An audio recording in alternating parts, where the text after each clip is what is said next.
Hello दोस्तों, कैसे हैं आप सब। मैं हूं उमर और आप देख रहे हैं यूवी रिएक्शन। तो दोस्तों, आज आपका भी फिर से हाजिर हो गया है एक मज़े की वीडियो के साथ, बल्कि इन्फॉर्मेटिव वीडियो के साथ। तो आज की वीडियो जिस चैनल से ली जा रही है, इस चैनल का नाम होने वाला है गौरव ठाकुर। तो काफ़ी मज़े की, काफ़ी इन्फॉर्मेटिव वीडियोस बनाते हैं गौरव ठाकुर। और आज की जो वीडियो है ये बेसिकली होने वाली है पाकिस्तान के ऊपर, क्योंकि मेरी सारी जितनी भी ऑडियंस है, बल्कि जो मेरी फैमिली है वो इंडिया से है। तो उसमें ये है कि आप लोगों को, मैं सब लोगों को अपनी फैमिली समझता हूँ यार। आप लोग सारे जो से इंडिया से हैं और मैं हूँ पाकिस्तान से। तो ये वीडियो जो सी है इसको बना रहे हैं गौरव ठाकुर, जो कि इंडियन है, और उसके ऊपर जो रिएक्शन कर रहा है वो आपका भाई है पाकिस्तानी। तो आप लोग भी सारे इंडियन हैं, तो इसलिए आपका भाई आप लोगों के सामने रिएक्शन करने लगा है। और वीडियो का टाइटल जो है वो होने वाला है, is Pakistan going to replace India in BRICS, why PM Modi is skipping the meet. तो लेट्स सी, ये वीडियो 11 दिन पुरानी है और मुझे लगा यार कि इसके ऊपर मेरा रिएक्शन बनता है, क्योंकि आप सारे इंडियंस हैं और मैं पाकिस्तानी हूँ। तो चलें बढ़ते हैं आज के इस रिएक्शन की तरफ। Let's come to the video और लेट्स स्टार्ट। 23 नवंबर 2023 को पाकिस्तान ने ब्रिक्स मेंबरशिप के लिए ऑफिशियली अप्लाई कर दिया और अब पाकिस्तान ब्रिक्स ज्वाइन कर पाएगा कि नहीं, इसका डिसीजन रशिया के हाथों में है, जो ही इंडिया के लिए सबसे बड़ी प्रॉब्लम है। जरा एक बार पाकिस्तान के ज्वाइन करने की खबर से आप देखो रशिया का क्या रिएक्शन था। ये पोस्ट है उनके ऑफिशियल स्टेट मीडिया का और इसमें रशिया क्लियरली बहुत ही खुश नजर आ रहा है और ऐसा लग रहा है मानो पाकिस्तान को ब्रिक्स में शामिल करके ही रहेगा। बट आखिर क्यों? पाकिस्तान के लिए इतनी बड़ी मेहरबानी क्यों? दूसरी तरफ जरा इस इवेंट पर भी नजर डालिए कि पिछले ब्रिक्स समिट में उसमें हमारे पीएम मोदी जी नहीं गए थे, उन्होंने स्किप कर दिया था। सो क्या उन्हें ब्रिक्स और उनके पॉलिटिक्स को लेकर क्या कुछ ऐसी चीजें नजर आ रही है जो उन्हें पीछे हटने के लिए मजबूर कर रही है? वेल, द ट्रूथ इज ऐसी बहुत सारी चीजें हैं जिन्हें हम कुछ ही देर में डिटेल में डिस्कस करेंगे। But first things first, Pakistan की जरूरत ही आखिर ब्रिक्स में क्यों? क्योंकि ब्रिक्स यानी कि एक्रोनिम के हिसाब से ही यार एक चीज मैं थोड़ी सी बेहतर कर दूं, बल्कि करेक्शन है। गौरव ठाकुर जो से हैं, इनको जाहिर बात है रिसर्च करते हैं। मैं रिसर्च में एक चीज़ बता दूं कि Shahbaz Sharif was no more president of Pakistan. ये पाकिस्तान के प्रेसिडेंट अब नहीं हैं। आप इन्हीं तस्वीरें लगाना बंद कर दें। आजकल जो से पाकिस्तान के प्रेसिडेंट जो काकड़ है, तो आप उनकी तस्वीर लगाया करें। ये क्योंकि जो से इस टाइम इंटरिम गवर्नमेंट चल रही है पाकिस्तान के अंदर ना, जिसको हम कहते हैं यार कौन सा सेटअप, उर्दू वाला मुझे भूल गया, इंटरिम गवर्नमेंट कहते हैं इसे। तो वो निगरान हुकूमत जो सी है वो चल रही है इस टाइम, तो उनकी तस्वीर लगाएं तो वो बेहतर है, क्योंकि रिजेंबलेंस रहती है। तो जो शहबाज शरीफ हैं वो अब पाकिस्तान के प्राइम मिनिस्टर नहीं हैं। चलें आगे शुरू करते हैं। ये थोड़ी सी रिसर्च तो आप कर रहे हैं, पर थोड़ी सी और ज़्यादा करके इस चीज़ को ज़रा बेहतर कर लेंगे। ना इमरान खान है ना शहबाज शरीफ है, क्योंकि इस टाइम चल रही है निगरान government. 5 upcoming super power countries, right? Well, actually में ब्रिक्स ग्रुप अब अपना एक्सपेंशन कर रहा है, जिसका अनाउंसमेंट पिछले साल अगस्त में खुद पीएम मोदी जी ने किया था। 15वीं वर्षगांठ पर इसका विस्तार करने का ब्रिक्स महत्वपूर्ण फैसला लिया है। इस डेवलपमेंट में potentially Iran, UAE, Saudi Arabia, Egypt, Argentina और पाकिस्तान को ऐड किया जाना है। लेकिन ताजुब की बात यहां पर यह है कि इंडिया के सबसे बड़े मुझे एक चीज़ की समझ नहीं आ रही कि अगर पाकिस्तान ब्रिक्स में ऐड होता है तो इंडिया को इसमें क्या प्रॉब्लम है। मुझे इस चीज़ की समझ नहीं आ रही। आपको अगर इस चीज़ का आइडिया है तो आप मुझे बता सकते हैं, क्योंकि यार अगर देखा जाए तो हम लोग तो एक ही है ना पीछे से। तो ये गवर्नमेंट के मसले मसाइल हैं और हम आम आवाम क्यों बांट रहे हैं, मुझे इस चीज़ की समझ नहीं आ रही। अगर आप लोगों को इस चीज़ की समझ तो आप मुझे कमेंट्स का दिन बताइए। बड़े एलाय रशिया ने ऑफिशियली ये वेलकम पोस्ट सिर्फ और सिर्फ पाकिस्तान के लिए ही क्यों बनाया, जबकि पाकिस्तान तो अफगानिस्तान वॉर में ओपनली रशिया के अगेंस्ट खड़ा था। And well friends, interestingly that is because Russia ये सब के बावजूद पाकिस्तान का साथ देने के लिए मजबूर है, क्योंकि 2014 में रशिया से एक बहुत बड़ी भूल हो गई थी, एक मेजर गलती, जो जैसे जैसे कहानी अनफोल्ड होगी आपको सब कुछ समझ में आएगा। अब पाकिस्तान के अलावा भी there is another major problem for India. अगर आप गौर करोगे तो जो भी नेशंस अभी ब्रिक्स में ऐड हो रहे हैं, उससे ब्रिक्स में डेमोक्रेटिक नेशंस का पलड़ा कम और ऑटोक्रेटिक नेशंस का पलड़ा भारी हो जाएगा, which is a major threat for a democratic nation like India. और इसीलिए कई एक्सपर्ट्स का यह भी कहना है पाकिस्तान डेमोक्रेसी ही है मेरे भाई। अब वो एक अलग चीज़ है कि फ़ौज के मामलात हैं, उनका इंटरफेरेंस है, उनका चेक एंड बैलेंस है गवर्नमेंट के अंदर। पाकिस्तान दिखावे के तौर पे चाहे वो दिखावे के तौर पे ही है कि आप उसे कहते हैं कि जी इधर गवर्नमेंट है, इधर इलेक्शन होता है, सब कुछ होता है, पर आप उसको जो सेटअप नज़र आ रहा है, आप उस सेटअप को वैसा ही रहने दो, उसको ऑटोक्रेटिक में ना रखें, बल्कि डेमोक्रेसी में ही रखें पाकिस्तान को। आपने उसको इस कॉलम में ऐड कर दिया, तो ये चीज़ ज़रा आप करेक्ट कर लें। अगर ऑफिशियली ऐलान कर दिया जाए कि पाकिस्तान जो है वो डेमोक्रेसी नहीं है, तो फिर आप लिख सकते हैं, पर पाकिस्तान डेमोक्रेसी है, क्योंकि वोटिंग होती है भाई, इतना पैसा वो ज़ाया करते हैं वोटों के ऊपर, तो पाकिस्तान डेमोक्रेसी ही है। वो जो मसले मसाइल हैं वो एक अलग चीज़ है, वो सबके सामने ही है। ये फौज का चेक एंड बैलेंस ज़रूर है, पर पाकिस्तान डेमोक्रेसी है। भी कहना है कि शायद अब टाइम आ गया है कि इंडिया ब्रिक्स समिट क्विट कर दे, बट ब्रिक्स समिट से इंडिया का बहुत फायदा भी होता है। सो क्या फिर भी अपने पांव पर ही कुल्हाड़ी मारना इंडिया के लिए द स्मार्टेस्ट डिसीजन होगा? Well, let's find out. Let's C.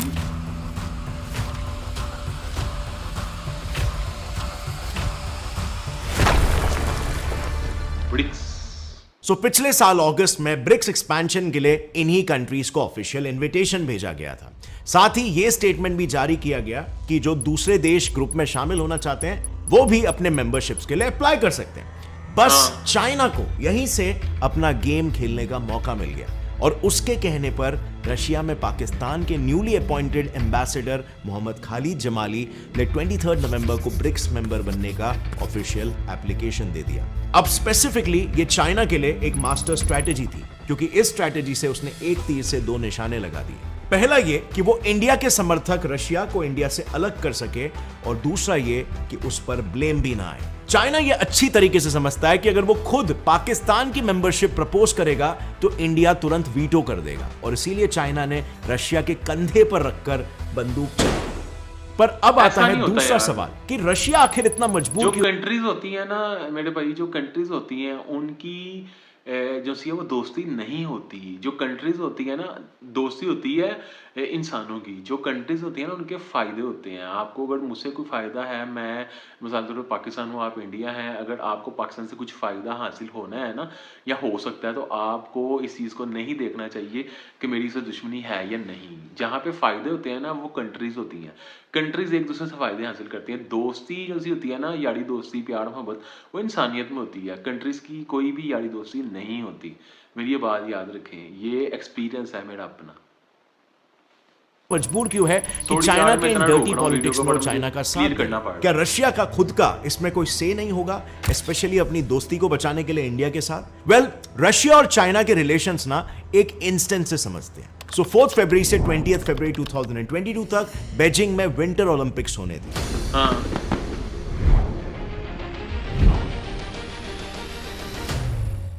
China नहीं चाहता था कि बीजिंग ओलंपिक्स के दौरान कोई इंटरनेशनल केओस क्रिएट हो, और यह दावा मार्च 2020 में न्यूयॉर्क टाइम्स में पब्लिश्ड एक रिपोर्ट का है कि रशिया ने चाइना के कहने पर बीजिंग ओलंपिक्स के दौरान यूक्रेन पर कोई अटैक नहीं किया, और ओलंपिक्स खत्म होने के ठीक 4 दिन बाद 24 फरवरी 2022 को यूक्रेन पर अटैक कर दिया। ये जस्ट रूमर्स हैं।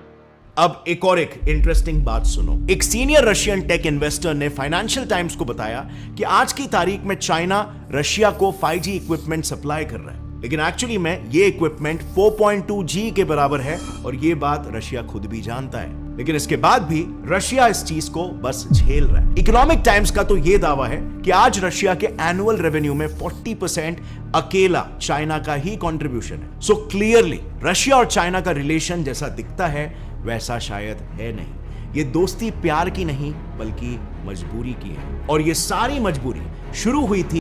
यार मेरा ख्याल है कि रशिया को चाइना की तरफ धकेलने वाला अमेरिका है। चलो, रशिया ने अगर यूक्रेन पे हमला किया तो ये आपस में बैठ के टेबल टॉक करके उसको सॉर्ट आउट कर सकते थे, पर अमेरिका ने रशिया के ऊपर सैंक्शन लगा के रशिया को धकेल दिया चाइना की तरफ, और वो चाइना पे फुली डिपेंड हो गया है। वो रशिया इस टाइम 2 कंट्रीज पर डिपेंड है, एक सबसे बड़ा चाइना और सेकंड पे इंडिया।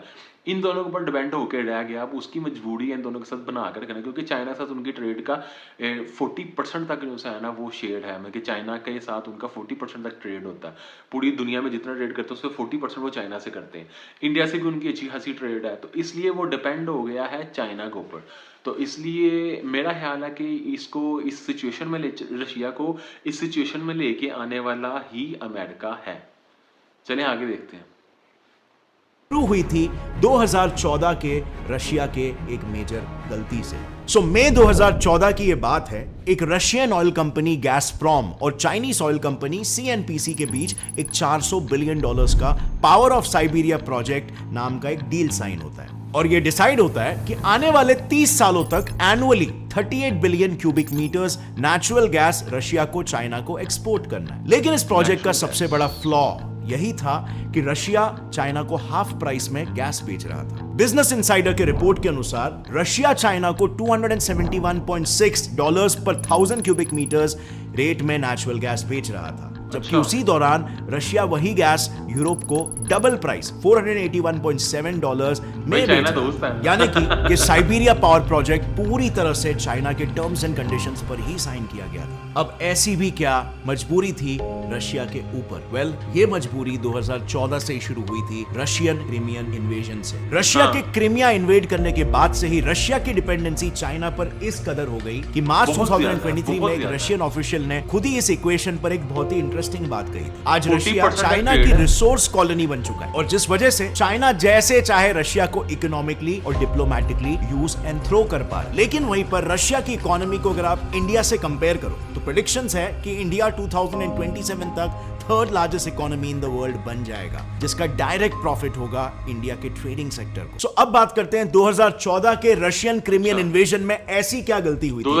2014 तक क्रीमिया यूक्रेन का ही एक ऑटोनॉमस पार्ट था, लेकिन क्योंकि हिस्टोरिकली क्रीमिया और यूक्रेन दोनों ही अनडिवाइडेड रशिया यानी कि यूएसएसआर के पार्ट रहे थे, और इसीलिए रशिया उन पर अपना क्लेम करता था, जिसलिए ही रशिया ने 2014 में क्रीमिया को इन्वेड कर दिया। अब उस वक्त के डायनामिक्स को अगर शॉर्ट में समझे तो क्रीमिया की जनता कंप्लीटली एंटी रशिया थी, लेकिन वहां की जो गवर्नमेंट थी वो कंप्लीटली प्रो रशिया थी, जिस वजह से वहां के पब्लिक प्रोटेस्ट को दबाकर केवल कुछ ही दिनों के अंदर रशिया ने क्रीमिया को अनलॉफुली इन्वेड कर लिया। और यही थी रशिया की सबसे बड़ी भूल, क्योंकि उसके इस ऑटोक्रेटिक मूव से वेस्टर्न पावर्स, जिनके साथ रशिया के रिलेशंस पहले से ही खट्टे मीठे थे, वो और भी ज्यादा खराब हो गए। इनफैक्ट मार्च 2014 में तो रशिया को डेवलप्ड कंट्रीज के ग्रुप G8 से सस्पेंड कर दिया गया और रशियन ऑयल बिजनेस पर बैन लगा दिया गया, जो एक्चुअली में रशिया के लिए सबसे बड़ा सेटबैक था। अब जब वेस्टर्न पावर्स ने रशिया को एक तरह से बॉयकॉट करना स्टार्ट कर दिया था, तब रशिया के पास बचा सिर्फ एक ही ऑप्शन था, चाइना। जैसे मैंने आपको पहले एग्जाम्पल्स देके बताया, ऐसे हजारों एग्जाम्पल्स हैं जहां पर क्लियरली ये दिख रहा है कि China is absolutely using Russia for its own economic and geopolitical benefits, और ये रशियन डिप्लोमैट्स भी एग्री करते हैं। लेकिन इसके बावजूद भी Russia continues to expand its relation, क्योंकि दुनिया से बैर लेने के बाद उसके पास यही एक महज ऑप्शन बच के रह गया है। इसी कॉन्टेक्स्ट में पाकिस्तान का भी केस ले लो। रशिया पर चाइनीज इन्फ्लुएंस की शुरुआत 2014 में हुई थी, जैसे हमने जाना। आखिर कैसे? ठीक उसी साल जून 2014 में ही पहली बार रशिया ने पाकिस्तान पर से आर्म सेल करने का बैन हटा दिया, और फिर ये आर्म सेल्स का बैन हटते ही रशिया और पाकिस्तान ने 4 Mi-35M हेवी अटैक हेलीकॉप्टर्स की डील भी साइन कर ली। मतलब साफ है, चाइना खुद तो रशिया का बेनिफिट ले ही रहा है, लेकिन वो अपने एलाइज को भी, खासकर जिनके कॉमन एनिमीज हो, उनको भी इसका फायदा उठाने दे रहा है। एंड एट द एंड सभी जानते हैं China doesn't even care about Pakistan को फायदा पहुंचाकर वो अल्टीमेटली खुद का फायदा करा रहा है। जैसे फॉर इंस्टेंस आज के तारीख में रशिया पाकिस्तान के बीच ट्रेड डील्स में चाइनीज करेंसी यूज हो रही है, which is of course very profitable for China. जून 2023 में पहली बार रशिया ने 45,000 बैरल्स क्रूड ऑयल पाकिस्तान को सेल किए, और ये ट्रेड कंप्लीटली चाइनीज करेंसी में। मुझे याद आ गया ये तेल से, जब रशिया से पाकिस्तान ने फ्यूल मंगवाया, क्रूड ऑयल मंगवाया, तो उसमें ये हुआ कि पाकिस्तान के पास वो मशीनरी नहीं है। पाकिस्तान के पास जो जितनी भी जो सी मशीनरीज हैं तेल को रिफाइन करने की, वो सारी लगी हुई हैं मिडिल ईस्ट के हिसाब से, क्योंकि हम मिडिल ईस्ट से ज़्यादा जो सा वो फ्यूल जो सा वो इम्पोर्ट करते हैं। तो रशियन फ्यूल जो सा था उसमें इनको बचत नहीं हो रही थी, और यकीन करो पाकिस्तान में जो फ्यूल की प्राइसेस हैं वो स्काई रॉकेट हो गई, इस तरह से ऊपर बढ़ गई। तो अब सब मीम्स चल रहे हैं, मतलब मीम पेज के ऊपर मीम्स आ गए और अब कह रहे हैं व्लादिमीर पुतिन कह रहा है एक और ट्रक भेजो एक और जहाज भेजो फ्यूल का। तो इस तरह का सीन हो गया था कि जब रशियन फ्यूल आया है पाकिस्तान के अंदर तो फ्यूल की प्राइसेस बहुत ज़्यादा बढ़ गई थी, क्योंकि इनके पास वो रिफाइनरीज नहीं थी, इनके पास जितनी भी रिफाइनरीज थी वो सारी मिडिल ईस्ट के हिसाब से थी। तो मुझे ये बात याद आ गई, मैं चले आपसे शेयर करते हैं।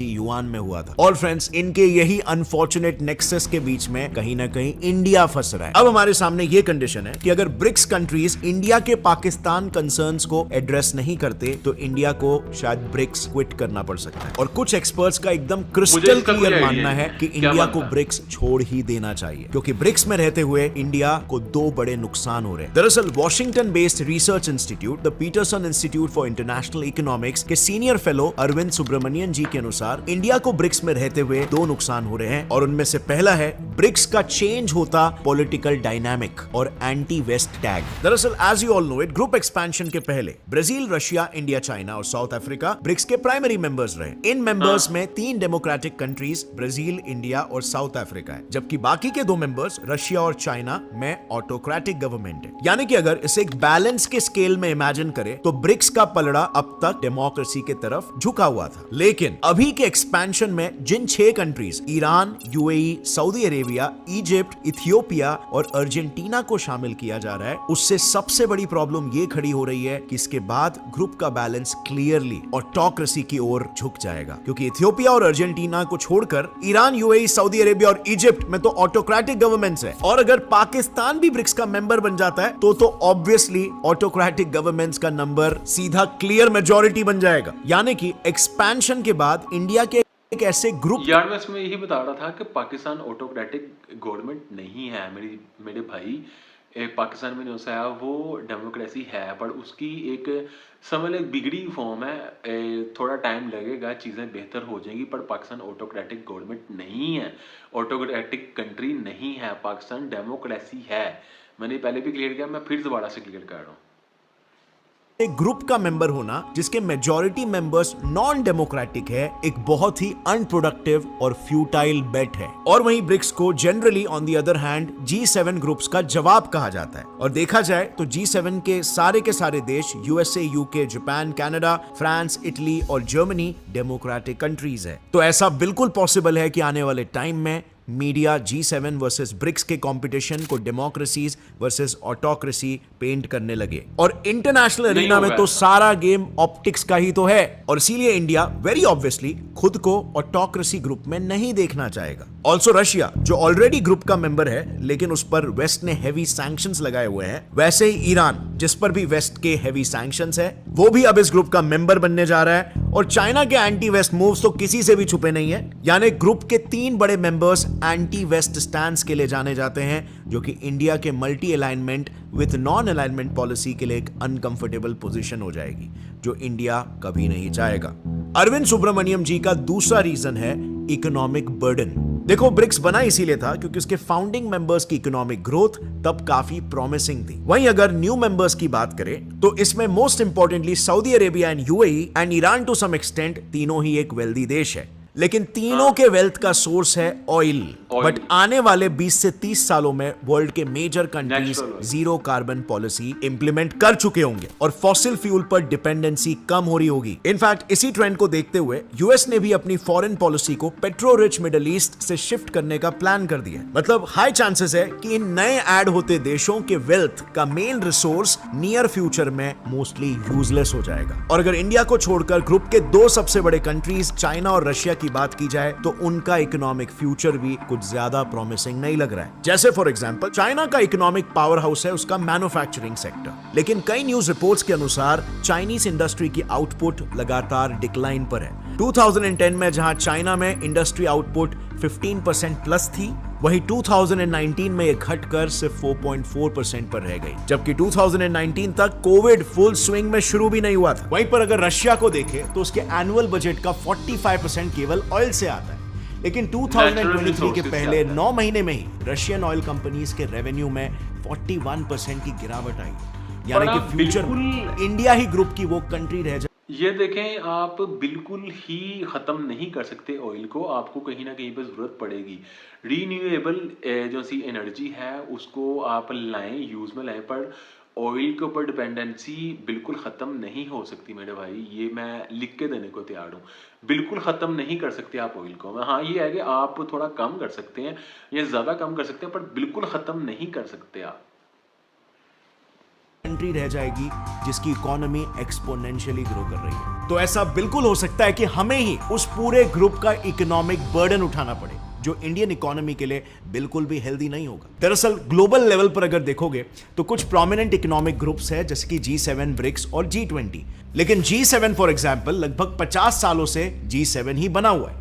मतलब इस ग्रुप में इतने लंबे से कोई नया G8 मेंबर था। शामिल ही नहीं हुआ। और ब्रिक्स का क्या फ्यूचर हो सकता है, ये तो हमने पहले डिस्कस ही कर लिया। अब इस कंडीशन में इंडिया, जिसने अभी अभी G20 प्रेसिडेंसी के दौरान कई अचीवमेंट्स हासिल किए हैं, जैसे कि अफ्रीका जैसे एक पूरी तरह से निग्लेक्टेड कॉन्टिनेंट को G20 का मेंबर बनवाना, इंडिया और यूरोप के बीच India Middle East Europe economic corridor के प्रपोजल को सामने रखना, और ग्लोबल बायोफ्यूल अलायंस का फॉर्मेशन। और इसीलिए यहां पर कई एक्सपर्ट्स के हिसाब से इंडिया को ब्रिक्स पर ज्यादा फोकस ना करते हुए G20 पर ज्यादा फोकस करना चाहिए। आपका इस बारे में क्या ख्याल है? और ऐसे कुछ लिमिटेड ग्रुप्स पर जहां पे इंडिया का स्ट्रॉन्ग होल्ड है, या फिर इंडिया को ब्रिक्स में भी फोकस करना चाहिए?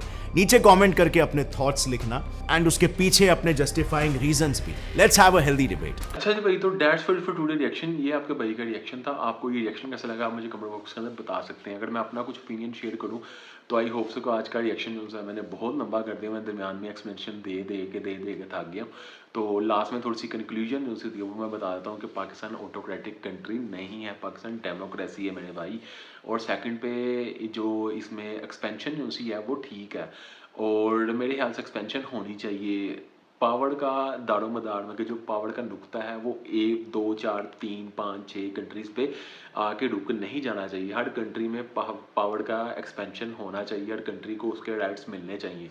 अगर आपको किसी कंट्री से फ़ायदा मिल सकता है तो आपको उससे बना के रखनी चाहिए। कंट्रीज़ जो सी होती हैं उनके फ़ायदे होते हैं, दोस्तियाँ जो सी होती हैं वो सिर्फ इंसानों में होती हैं, कंट्रीज़ की दोस्ती नहीं होती। चाइना पाकिस्तान का साथ तब तक देगा जब तक चाइना को पाकिस्तान के अंदर इंटरेस्ट नज़र आएगा। जब पाकिस्तान के अंदर उसको इंटरेस्ट नज़र नहीं आएगा, पाकिस्तान की तरफ से उसको फ़ायदा नज़र नहीं आएगा, वो पाकिस्तान को छोड़ देगा। चाइना के अलावा चाइना अब और रशिया जो है उनके दरमियान में जो है वो फ़ायदे का सौदा चल रहा है, क्योंकि 40% ट्रेड जो सी है रशिया की वो सिर्फ चाइना के साथ है। इसलिए चाइना के ऊपर पूरा डिपेंड हो गया है रशिया, और इस सारी डिपेंडेंसी का जो दारोमदार है, जो वजह है वो अमेरिका है कि उसने सैंक्शंस लगा के रशिया को मजबूर कर दिया है कि वो सिर्फ चाइना के ऊपर डिपेंड हो जाए, चाइना और इंडिया के ऊपर।